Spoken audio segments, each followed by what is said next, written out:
ఉషోదయం ప్రేమించు కాపరి ఉషా కిరణాలు ఉదయకాలపు వాక్య ధ్యానంకు మిమ్మల్ని ఆహ్వానిస్తున్నాం. క్రిస్మస్ సంతోష సమాధానాలు ప్రభు మీకు అనుగ్రహించునుగాక. ఈ ఉదయకాలమున ప్రభు మనతో తన వాక్యము చేత మాట్లాడినట్లుగా ప్రార్థనాపూర్వకంగా సిద్ధపడదాం.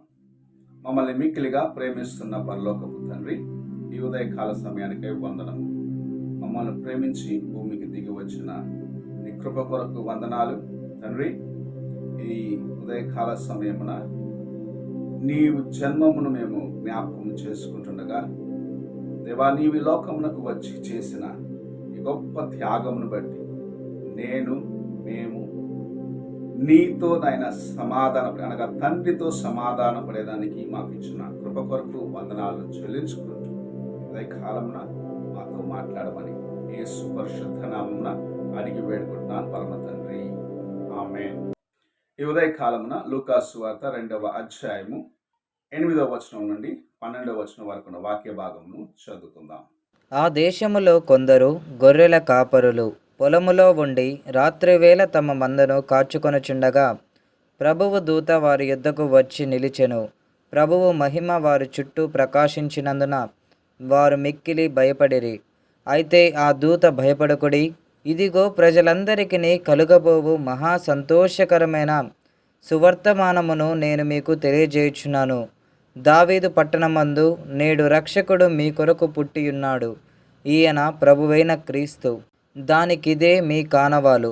ఒక శిశువు పొత్తి గుడ్డలతో చుట్టబడి ఒక తొట్టిలో పండుకొని యుండుట మీరు చూచెదరని వారితో చెప్పెను.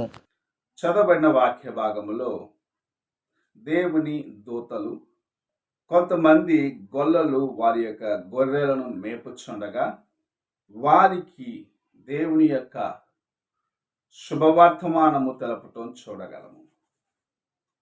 ఏంటి ఆ శుభవర్తమానము అంటే, యేసు ప్రభు అనగా లోక రక్షకుడు మీకోసము జన్మించినాడు అన్న కార్యము. ఈ శుభవర్తమానము మనందరికీ ఇవ్వబడి ఉన్నది. నీవు నేను దేవుని యొక్క కృపచేత, ఆయన యొక్క ప్రేమ చేత విడిపించబడాలని, అనగా లోకపు కార్యముల నుండి, పాపము నుంచి విడిపించబడాలని మన కోసము ఆయన దిగి వచ్చిన కార్యమును మనము ఈ ఉదయకాల సమయంలో జ్ఞాపకం చేసుకుంటాం. ఆయన లోక రక్షకుడుగా నిన్ను ప్రేమించి ఈ లోకమునకు వచ్చినాడు. ఆయన దీనుడుగా వచ్చినాడు. ఆయన నీకోసము పశువుల పాకలో ఉంచబడినాడు, పొత్తి గుడ్డల్లో చుట్టబడినాడు. ఆయన ఈ లోకమునకు రావటానికి ఎంతో గొప్ప ఉద్దేశం ఉండటం మనం చూడగలం. అది మానవులను దేవునితో అనగా తండ్రితో సంధి కుదిరించడానికి. నీవు నేను నశించిపోయిన వారముగా ఉంటే మన పాపముల కొరకు, నీ పాపము కొరకు, నా పాపము కొరకు ఒక విమోచన కార్యమును సిద్ధపరచడానికి తన్ను తాను అప్పగించుకొని ఈ లోకమునకు వచ్చినాడు. గలతీయులకు రాసిన పత్రిక 4వ అధ్యాయం 4వ వచనంలో కాలము సంపూర్ణమైనప్పుడు ఆయన తన కుమారుడిని ఈ లోకమునకు పంపించినాడని రాయబడింది. రక్షణకు, మానవుల యొక్క విమోచనకు, వారిని తండ్రితో మరలా సమాధానపరచడానికి, లేకపోతే తండ్రితో మరలా వారిని సంధి కుదిరించేదానికి సమయం వచ్చినప్పుడు, పాపమునకు, పాప కార్యములకు ఒక శాశ్వతమైన బలిని అర్పించవలసిన ఒక స్థితి వచ్చినప్పుడు తండ్రి తన కుమారుడైన యేసు క్రీస్తును ఈ లోకమునకు పంపించినాడు. ఆయన పెద్ద మేడలలో జన్మించలేదు. నీ కోసము, నా కోసము ఒక చిన్న గ్రామములో, బెత్లెహేములో పుట్టినాడు. ఆయన ఉంచబడిన స్థలము ఒక చిన్న పశువుల పాయ. ఆయనను చూసిన వారు కొద్దిమంది గొల్లలు, కొంతమంది జ్ఞానులు అని చెప్పవచ్చు. అనగా అన్నీ కొద్దిగా ఉన్నప్పటికీ ఈ లోకమంతటికి విమోచన చేసేదాని కొరకు తన్ను తాను తగ్గించుకొని ఈ లోకమునకు వచ్చిన ప్రభువును మనము జ్ఞాపకం చేసుకుంటున్నాం. ఈ ఉదయకాల సమయమున ప్రభు నీ కోసము ఎంత గొప్ప కార్యము చేసినాడు అని నీవు గుర్తించగలుగుతున్నావా? ఆయన దిగి రాకపోతే నాకు ఈ సంతోష సమాధానాలు లేవు. పాపమునకు నేను బానిసగా ఉన్నాను. నన్ను విడిపించేదానికే ప్రభు ఈ లోకమునకు వచ్చినాడు అని నీవు గుర్తించవలసిన కార్యమును ప్రభు నీ ముందు ఉంచుతాను. నిన్ను ఎంతగా ప్రేమించినాడు.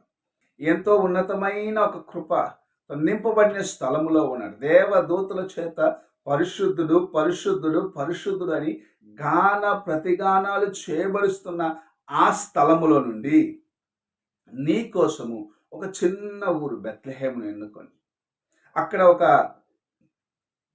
యవనస్తురాలైన మరియాను ఎన్నుకొని, లేక మరియా యొక్క గర్భంలో ఉద్భవించి ఆ స్థలంనకు వచ్చి జన్మించవలసిన కార్యం ఏమిటో అని ఒక్కసారి నీ హృదయాన్ని పరీక్షించుకో. ఇంతగా ఆయన నిన్ను ప్రేమించేదానికి నీవు ఆయనకు ఎంత ప్రాముఖ్యమైన వ్యక్తివో అని ఒక్కసారి నీ హృదయాన్ని పరీక్షించి తెలుసుకో. ఒక వ్యక్తి మరొక వ్యక్తిని ప్రేమించినప్పుడు ఆ వ్యక్తి కోసము ఎంత కార్యము చేసేదానికైనా సిద్ధపడతాడని మనకు బాగా తెలుసు. అలాగూ నిన్ను ప్రేమించినాడు ఆయన. నీ కోసమే ఈ లోకంలోకి వచ్చినాడు. ఆయన దిగి వచ్చిన దినమును లేకపోతే దిగి వచ్చిన కార్యమును మనము క్రిస్మస్గా ఆరాధిస్తూ ఉన్నాము. కొంతమంది చెప్పవచ్చు, యేసు ప్రభు డిసెంబర్ 25 పుట్టినాడు అని ఎక్కడైనా లేఖనాల్లో ఉన్నాయా అని.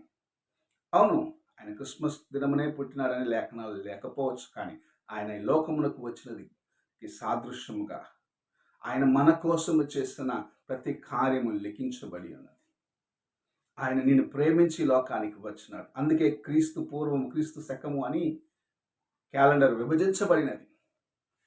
ఆయనే అక్కడ కేంద్ర బిందువుగా ఉంచబడినారు. ఇంత ప్రాముఖ్యమైన కార్యము చేసి నిన్ను విడిపించేదానికి నీ పట్ల తన కృపనుంచిన యేసు ప్రభువుని నువ్వు ఇతరులకు చెప్పగలుగుతున్నావా అని ఒక్కసారి నీ హృదయాన్ని పరీక్షించుకో. నీ హృదయంలో ఒక్కసారి ఆలోచన కలిగి ఎంత గొప్ప కార్యము చేసిన ప్రభువుని నేను మాత్రమే అనుభవిస్తున్నాను. ఈ రక్షకుని యొక్క కార్యములు నాకు మాత్రమే తెలిస్తే చాలదు, ఇతరులకు నేను తెలియపరచాలని ఆశ కలిగి నీవు జీవించాలని ప్రభు ఆశిస్తూ ఉన్నాడు. ఉదయకాల సమయమున క్రిస్మస్ని సంబరముగా కాదు, క్రీస్తు పుట్టినాడు అని కార్యం నువ్వు జ్ఞాపకం చేసుకున్నట్టుకి ఎందుకోసము పుట్టినాడు, ఎందుకు ఆయన ఇంత శ్రమనోర్చినాడు, ఎందుకు ఆయన పరలోకం నుండి భూమికి దిగి వచ్చినాడు అన్న ప్రశ్నను నీ హృదయంలో ఉంచుకొని ఆయన చేసిన ఈ గొప్ప యాగమునకు గొప్ప కార్యమునకు ఎంత నీవు నమ్మకస్తులుగా ఆయన కొరకు జీవిస్తున్నావని నీ హృదయాన్ని పరీక్షించుకుంటూ దేవునిలో ఇంకా ముందుకు సాగాలని ప్రభు ఆశిస్తాడు. ఈ క్రిస్మస్ దినమున నీవు ఆయనను పూర్ణముగా నీ జీవితంలో అంగీకరించుకున్నట్టు మాత్రమే కాదు, ఇతరులకు ఆయన పరిచయం చేసేదానికి ప్రయత్నించుము. నీవు పొందిన రక్షణను ఇతరులకు పంచిపెట్టము. ఇంత గొప్ప రక్షణను అనుభవించిన నీవు ఇతరులకు ఇవ్వటము ఎంత ప్రాముఖ్యమైనదని దేవుని యొక్క వాక్యం నీకు జ్ఞాపకం చేస్తుంది. రక్షించబడి దేవుని యొక్క ప్రేమను అనుభవిస్తున్నాను అనుకుంటున్నావు. ఆ రక్షణ యొక్క విలువను నువ్వు ఇతరులకు చూపించకపోతే నీ రక్షణ ఎవరికి ఆశీర్వాదకరంగా ఉంటుందో ఒక్కసారి పరీక్షించుకో. ఉదయకాలమున ప్రభు నిన్ను ప్రేమించినాడు. ఆ ప్రేమను ఇతరులకును తెలియపరచమని నీతో మాట్లాడుచున్నాడు. ఈ క్రిస్మస్ దినమున ఆయన జన్మము మాత్రమే, ఆయన క్రీస్తు పుట్టినాడని మాత్రమే కాదు, నా హృదయములో జన్మించిన యేసు ప్రభు నీ హృదయంలో కూడా జన్మించగలడు అని నీవు ఇతరులకు సాక్షిగా జీవించాలని ప్రభు ఆశిస్తూ నీతో మాట్లాడుచున్నాడు. నీవు అలాగుంటావా? ఒక్కసారి ఆయనకు సమీపముగా వచ్చి ఇతరులను ఆయనకు దగ్గరకు చేర్చడానికి ప్రయత్నించు. ప్రార్థన చేసుకున్నాం. మమ్మల్ని మిక్కిలిగా ప్రేమిస్తున్న పరలోకపు తండ్రి, ఈ ఉదయకాల సమయమున నీవు మమ్మల్ని ప్రేమించి అనుగ్రహించిన నీ కృప కొరకు వందనాలు. నీవు ఈ లోకమునకు రాకపోతే మాకు విడుదల లేదు నాయన. పాపము చేత బంధించబడిన మమ్మల్ని విడిపించడానికి దిగి వచ్చిన దేవుడుగా నీవు ఉన్నావు. లోకానికి రక్షణ ఇచ్చేదానికి వచ్చిన దేవుడుగా ఉన్నావు. నీ ప్రేమను ఇతరులకు ప్రకటించే కృపను మాకును ఇచ్చినందుకు వందనాలు చెల్లించుకుంటూ, నీవు ఇచ్చిన కృపను మేము నాయన ఇతరులకును పంచేదానికి సహాయము చేయమని, నిజ క్రిస్మస్ సంతోష సమాధానాలు ప్రతి ఒక్కరి హృదయంలో నింపబడి ఉన్నట్లుగా నీ కృపను అనుగ్రహించి నీవే ఆశీర్వదించమని యేసు పరిశుద్ధ నామమున అడిగి వేడుకుంటున్నాను పరమ తండ్రి. ఆమేన్. తండ్రి అయిన దేవుని ప్రేమ, కుమారుడైన క్రీస్తు కృప, ఆదరణకర్త అయిన పరిశుద్ధాత్మక సహవాసము ఎప్పుడును ఎల్లప్పుడూ తోడే ఉండి క్రిస్మస్ సంతోష సమాధానాలతో మనల్ని నింపి నడిపించునుగాక. ఆమేన్.